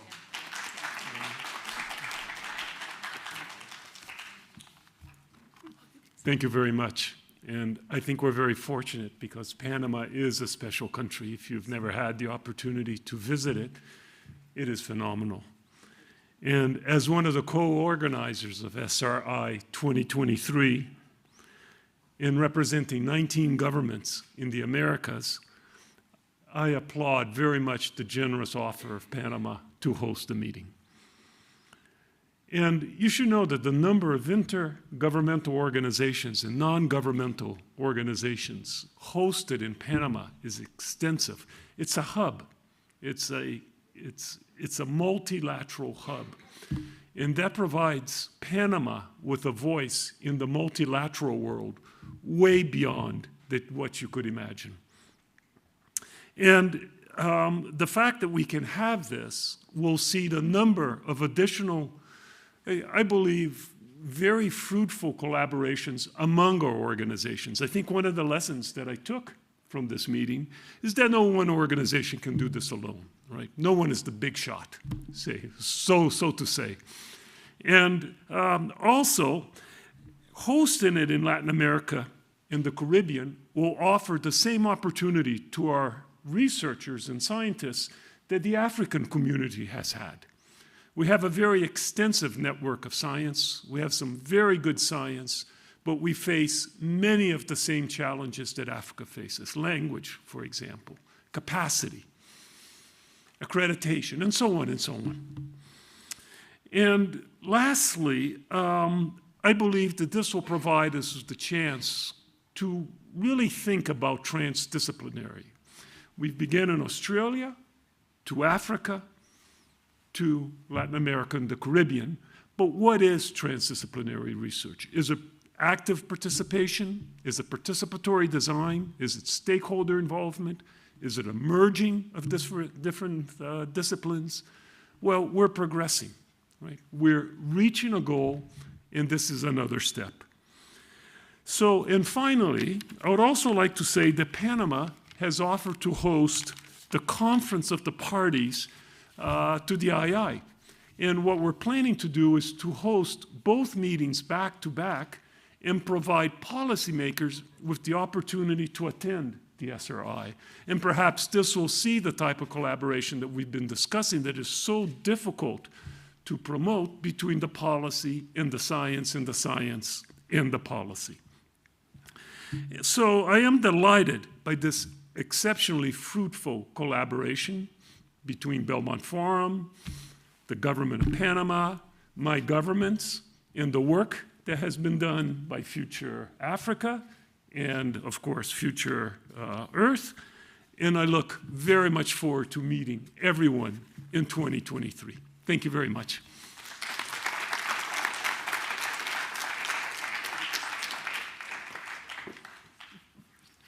Exercise today. We have a very short video now, which is a presentation by Professor Eduardo Ortega Pereira, who wasn't able to be with us, but here it is, his message. Dear all, first I would like to thank the host, the University of Pretoria, for accepting this challenge of organizing the second edition of the Sustainability, Research and Innovation Congress 2022, held in Pretoria, South Africa, as well as the conveners, Belmont Forum and Future Earth, who supported and guided our host for this fantastic meeting. International collaboration and cooperation have proven to be of extreme importance in providing swift solutions for issues faced by our global population in the framework of a global pandemic. SENACID, on behalf of the Panamanian government and the Panamanian National System for Science, Technology and Innovation, feels honored that our country has been selected to host the third edition of the Sustainability, Research and Innovation Congress, SRI 2023. I would like to invite you all to this edition of the prestigious event, which will be held in Panama City, Panama, next year in June. Panama is mostly known for its 48-mile canal connecting the Pacific Ocean with the Atlantic Ocean and for its rich marine and terrestrial biodiversity. Scientists believe that the formation of the Isthmus of Panama is one of the most important geologic events to happen on Earth in the last 60 million years.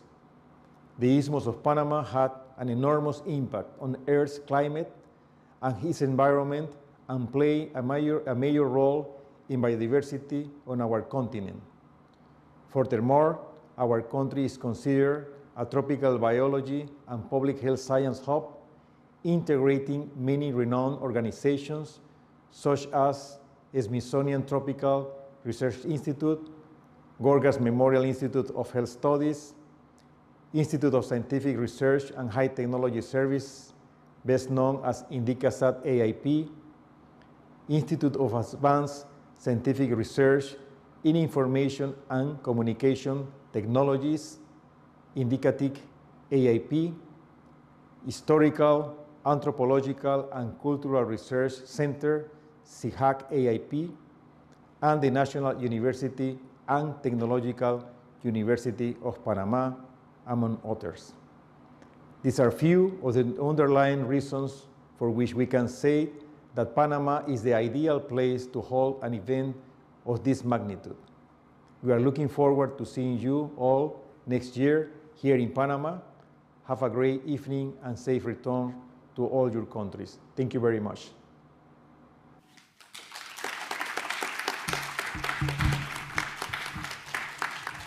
Thank you.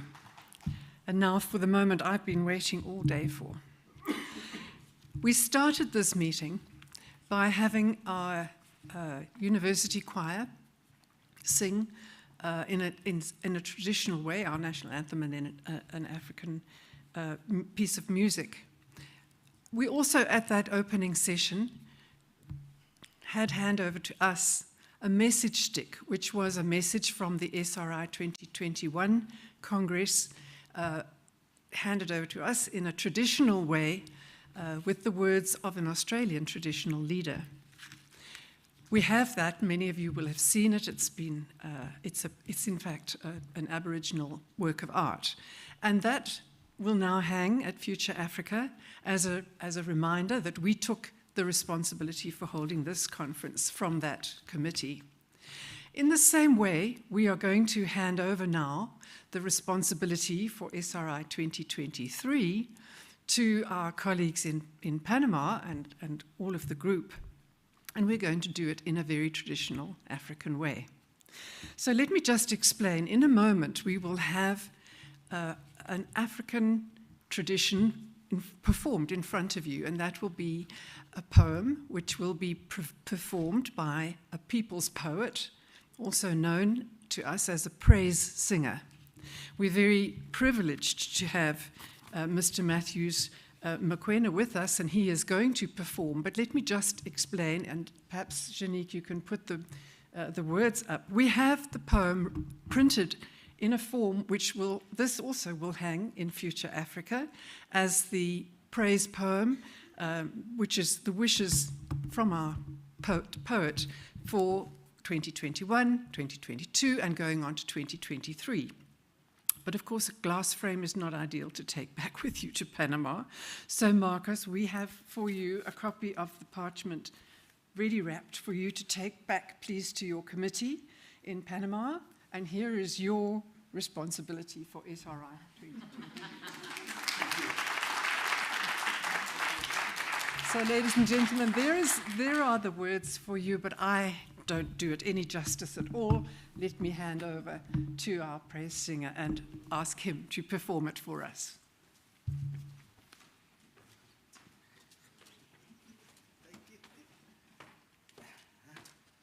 Thank you very much.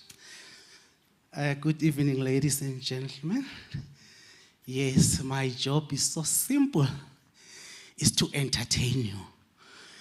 Yeah, after you have researched a lot about Future Africa.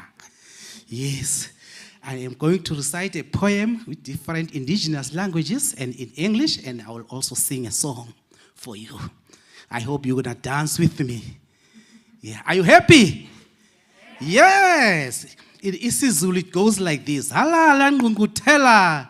Ye SRI 22. Halala. Ngiyanibingelela. Ngivumeleni ngikhulume. Ngivumeleni ngicule. Ngicule nge-Future Africa. Nge-Future Earth. Nge-Future Africa with Belmont Forum. Isikhathi esizayo. Ngesikhathi sabantwana bethu. Ithuba labaholi besikhathi esizayo. Ithuba liyeza labacwaningi amaciko kanye nabantu bemisebenzi nabaqambi lapha eNingizimu Afrika. Asigubhe sinakekele iplanethi yethu enhle. Kungabe uxhaso ngempela? Yilona ngempela uxhaso le-sustainability leze-science. Sisonke asibambaneni ngezandla bese sibhekane naso inselela le. Halala ngqungquthela ye-SRI 22 halala. And halala sinifisela SRI umnyaka omuhle ka-2023. Then now I'm going to recite the one from Isindebele one. Ahage SRI 2022, givumeleni ngikhulume, givumeleni ngicule, ngazo zonke izinto ezihle enizenzako.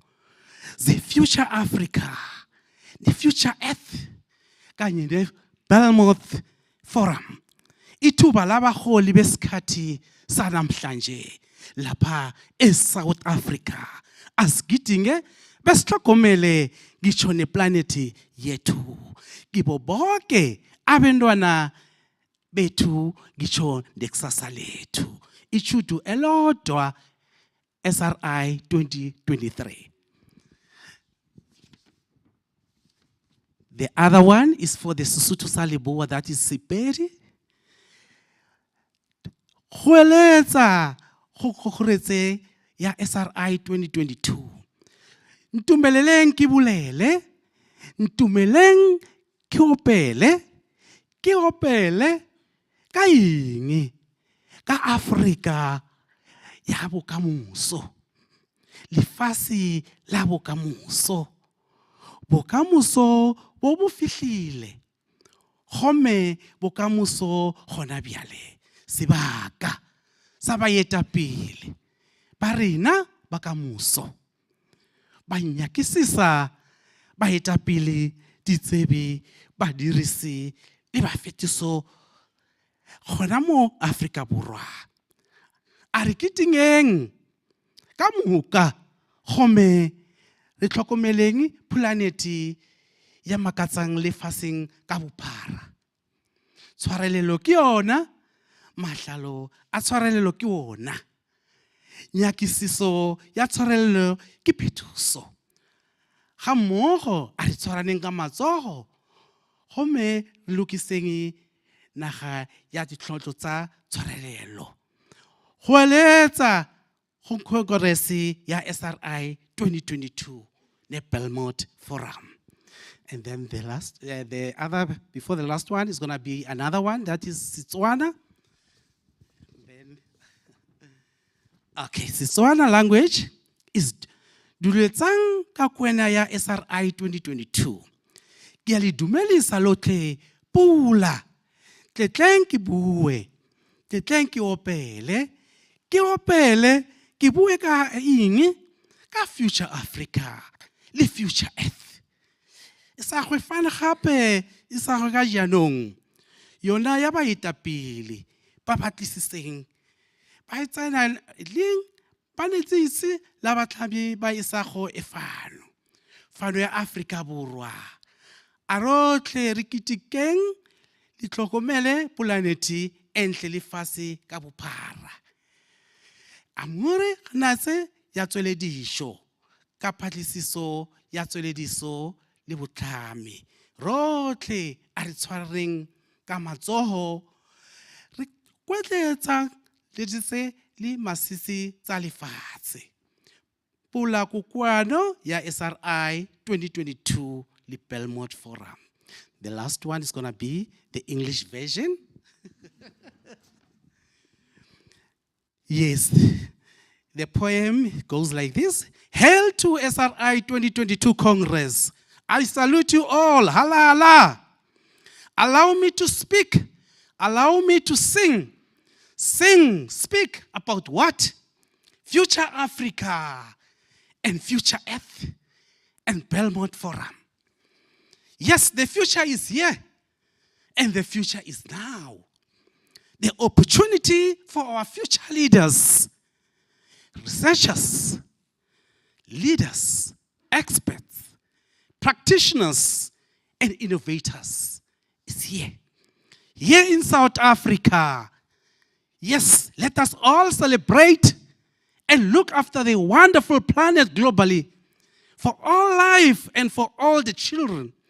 Sustainability is it. Sustainability science it is. Sustainability research and innovation. Together, let us hold hands and address the world most pressing sustainability challenges. Hail SRI 22 Congress. all good wishes for SRI 2023. Now, I'm going to sing a song now, and Debele artist one. I hope that everyone's gonna dance with me now here. Umrazana we China, Mr. DJ, you can play the song. Yes. Happy? Are you here?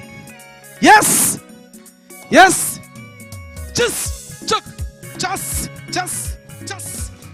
Yeah, Baba Lolele, Umrazana we China. Yeah, Baba Lolele, Umrazana we China. Yeah, Baba Lolele, Umrazana we China. Ibizo like Kutonyo, Yelele. Ibizo like Kutonyo, Yelele. Yeah, Baba Lolele, Umrazana we China. Yeah, Baba Lolele, Umrazana we China. Ibizo like Kutonyo, Yelele. Ibizo like Kutonyo, Yelele. Miami Namtana, Yelele. Miami Namtana, Yelele. Just see. That's Lamba Matota, Numatuma, some Puchu, Puchu, Jose, to the Waspia Matota. Patico will up your beer, you'll be one on Chakalesoga, the Tambo level, you want the Tamaka, Chilla Maziba. I was busy get Benten, 7 pieces and get place. I watch it. See.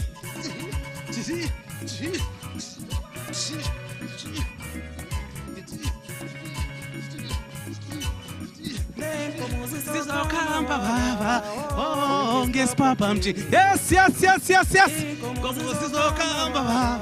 Oh, yes, Papa. Are you all happy? Oh, yes. Oh, I like the way when you touch me. Everybody can sing with me. Yes. I like the way when you touch me. Happy. I like the way when you touch me. Yes. When you kiss me. Are you happy? Viva Future Africa, viva! Just. Just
I like the way when you touch me. I like the way when you kiss me. I like the way when you kiss me.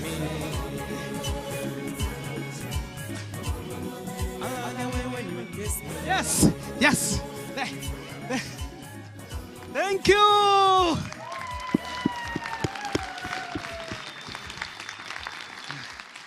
Thank you. Thank you very much. Thank you.